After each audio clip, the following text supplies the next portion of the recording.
Imagine standing on a dark, deserted bridge, haunted by the echoes of a tragic past. This is where Tim Cole, the district attorney, often found himself, contemplating the chilling details of Heather Rich's murder.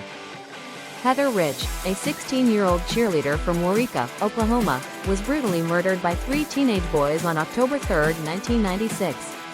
Her death shocked the small, tight-knit community. The killers included Curtis Gamble, Josh Bagwell, and Randy Wood, the well-regarded captain of the Waurika Eagles football team. A night of heavy drinking and chaos led to Heather's tragic end. Tim Cole, the DA, was determined to bring justice for Heather. He often visited the Belknap Creek Bridge, where her body was found, to reflect on the case and prepare for the trials. Curtis and Josh had criminal records and showed no remorse. But Randy, who had never been in trouble before, claimed he never intended for Heather to be killed. To secure convictions against Curtis and Josh, Cole needed Randy to testify. Randy underwent a lie detector test, confirming his account that Curtis shot Heather. Despite not firing the gun, Randy was equally responsible under Texas law. Cole offered Randy a deal: testify and plead guilty to murder for a chance at parole in 30 years. Randy took the deal but later backed out, refusing to plead guilty to something he didn't do. Yet, he still wanted to testify, risking his own future trial. Randy's testimony was crucial. He recounted the events of that night, leading to capital murder convictions for Curtis and Josh. Randy's own trial ended with a life sentence. Years later, Cole couldn't forget Randy. He wondered if the teenager, who tried to make things right too late, deserved mercy. Heather's life was troubled. Her father was severely injured in an accident, and her mother worked tirelessly to support the family.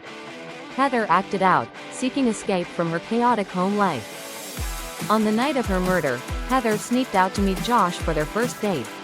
She ended up at a travel trailer with Josh, Curtis, and Randy, where the night took a dark turn. The boys, heavily intoxicated, feared Heather would accuse them of rape. Curtis, with a violent past, decided she had to be silenced.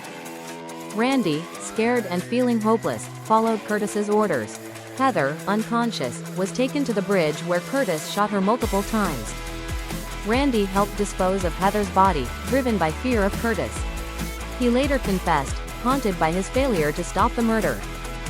Cole, deeply affected by the case, often revisited the crime scene in his mind. He struggled with the moral complexities of Randy's involvement. Cole's tough-on-crime stance earned him respect, but Randy's case made him question the harshness of certain punishments. Randy's genuine remorse and willingness to face Heather's parents moved Cole. Randy asked for their forgiveness, showing a depth of regret. Despite Randy's repentance, Cole had to prosecute him.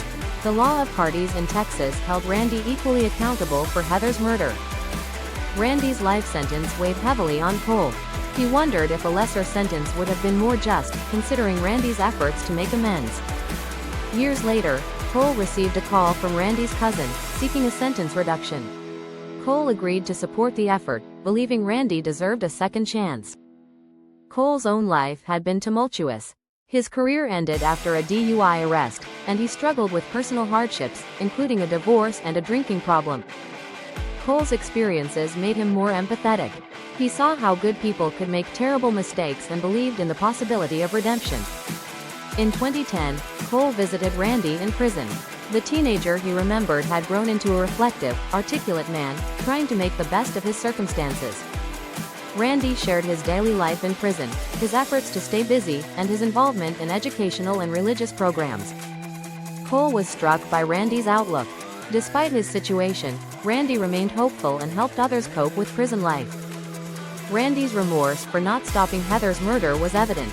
He regretted his actions every day, haunted by the memory. Cole and Randy's conversation spanned 2 hours, covering Randy's life in prison and his reflections on the past. Randy's transformation impressed Cole. He saw a man who had grown and changed, deserving of a chance at redemption. As their meeting ended, Randy thanked Cole for his humanity. Cole wished Randy luck, hoping they might meet again. Randy, eligible for parole in 2036, returned to his cell. Cole left, pondering the lives forever changed by that fateful night on the Belknap Creek Bridge. In the end, Cole realized that more than one life was lost that night. His journey with Randy taught him the power of mercy and the possibility of change. Justice with compassion, he thought, is the true path forward.